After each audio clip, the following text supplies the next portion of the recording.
चाहे मैं हिम में स्नान करूं और अपने हाथ खार से निर्मल करूं तो भी तू मुझे गड्ढे में डाल ही देगा घृणा करेंगे। यिर्मयाह की पुस्तक 2 अध्याय 22 पद। चाहे तू अपने को सज्जी से धोए और बहुत सा साबुन भी प्रयोग करे तो भी तेरे अधर्म का धब्बा मेरे सामने बना रहेगा। Hallelujah, hallelujah. इस बाइबल में साबुन पाया जाता है।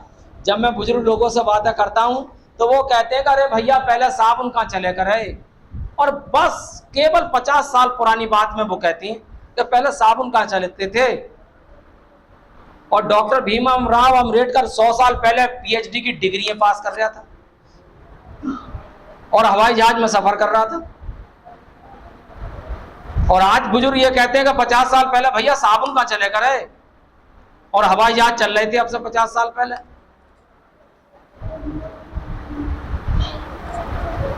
समझ रहे हैं? थोड़ी सी बुद्धि और कैपेसिटी को तेज करो।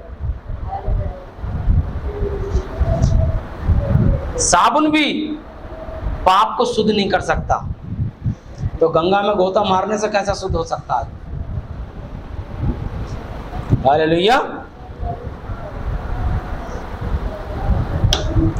यहां की अदालत में अगर बेटा गुनाह कर लेता है तो बाप अपनी संपत्ति लगा देता है और गवाहियां लगा देता है, और अपने बेटे के बदले में या अपने बाप के बदले में बेटा सजा उठाने के लिए तैयार रहता है। समझ रहे हैं? और यहां की अदालतों में जिन्हें कितने बेगुनाह सजा भुगत रहे हैं और जेलों में पड़े हैं, और मुजरिम खुली दुनिया में घूम रहा है, रेस्टोरेंटों में खाने खा रहा है, और जिन्हें कितने बेगुनाह जेल की सलाखों के पीछे हैं। क्या मैं आपको इसकी अदालत दिखाऊं जिसका ये वकील है? ये कौन वकील है? प्रभु यीशु मसीह ये वकील है, और इसकी अदालत है। और इसकी अदालत में ना बाप बेटे को छुटा सकता है, ना बेटा बाप को छुटा सकता है। क्रिमिनल को ही सजा मिलेगी इसकी अदालत में।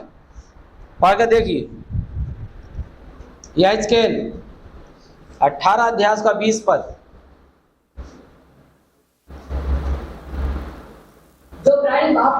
जो प्राणी पाप करे वही मरेगा, ना पुत्र पिता के अधर्म का भार उठाएगा और ना पिता पुत्र का। धर्मी को अपने ही धर्म का फल और दुष्ट को अपने ही दुष्टता का फल मिलेगा। हालेलुया। व्यवस्था विवरण 24 का 16 क्या कहता है? व्यवस्था विवरण 24 का 16। हालेलुया। पुत्र के कारण पिता न मार डाला जाए, और ना पिता के कारण पुत्र मार डाला जाए। जिसने पाप किया हो वही उस पाप के कारण मार डाला जाए। हालेलुया। यहाँ की अदालत जैसी नहीं है वो अदालत कुछ और है। हालेलुया। व्यवस्था विवरण 24 का 16 में क्या लिखा है? और भाई 24 का 16 हो गया? व्यवस्था विवरण 24 का 16। अच्छा सही है। दूसरा राजा 24 का 6।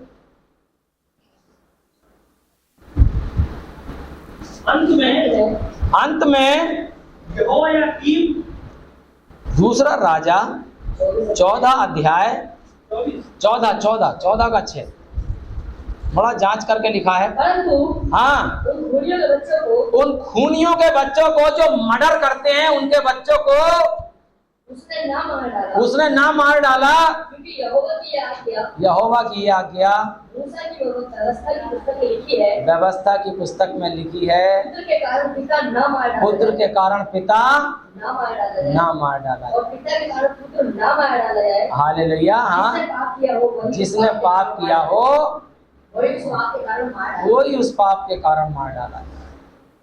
हालेलुया मेरे ही साथी। और उसकी अदालत का वकील प्रभु यीशु मसीह है, एडवोकेट है वो। और वो एडवोकेट हमें करना पड़ेगा। अदालत अगर आपको जाना है तो वकालतनामा तो खरीद कर, ये पहली एंट्री है अदालत की, आपको वकालतनामा तो लेना ही है और तभी एंटर करेंगे आप। वकील तो करना ही पड़ेगा। जब जज साहब कभी फंस जाते हैं तो उन्हें भी वकील करना पड़ जाता है, एडवोकेट करना पड़ जाता है। आपको एडवोकेट तो करना ही पड़ेगा। और अगर आपने एडवोकेट नहीं किया तो आइए देखिए क्या मामला होगा। याकूब 1:15 पढ़िए। याकूब 1:15 प्रकाशित वाक्य किसका अध्याय 8। हाँ हाँ पढ़ो। फिर अभिलाषा गर्भवती होकर पाप को जन्म देती है। अभिलाषा क्या होती है? मन में आती है, मन में उसका जन्म होता है और वो पाप को जन्म देती है। समझ रहे हैं? और पाप जब बढ़ जाता है, और पाप जब ज्यादा बढ़ जाता है, ये सजा है, मौत को उत्पन्न करता है। प्रकाशित वाक्य किसका 8 में क्या कहता है?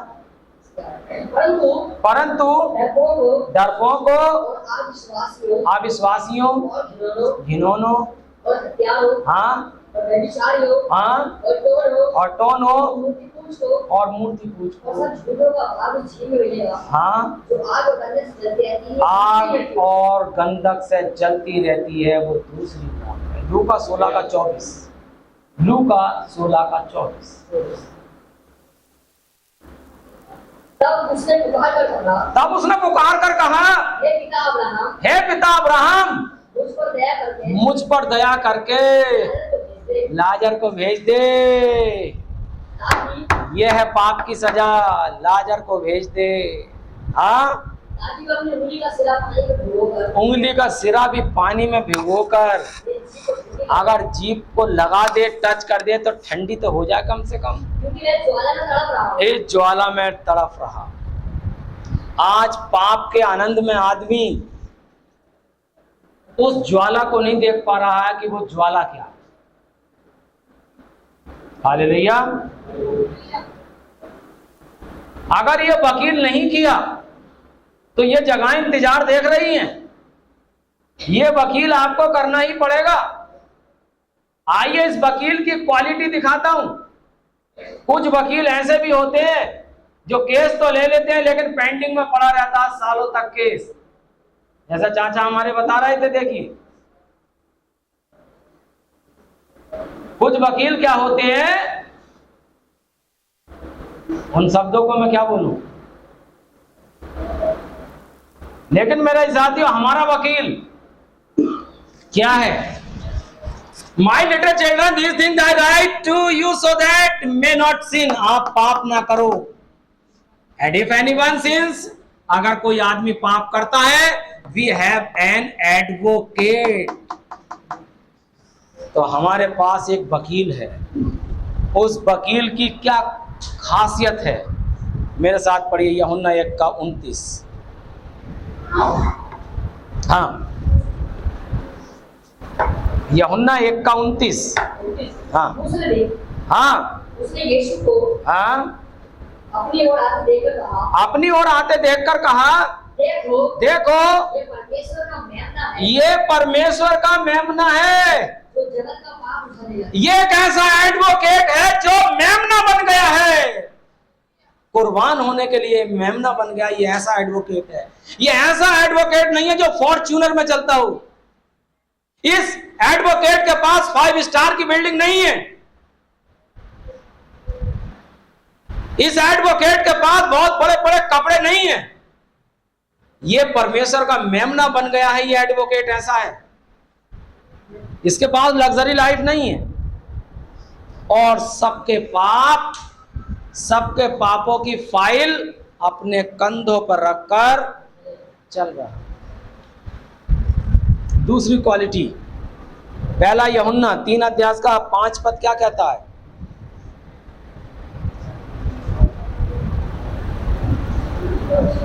पहला यूहन्ना 3 का 5, तुम जानते हो वो इसलिए प्रकट हुआ पापों को हर ले जाए, वो पापों को क्या करे?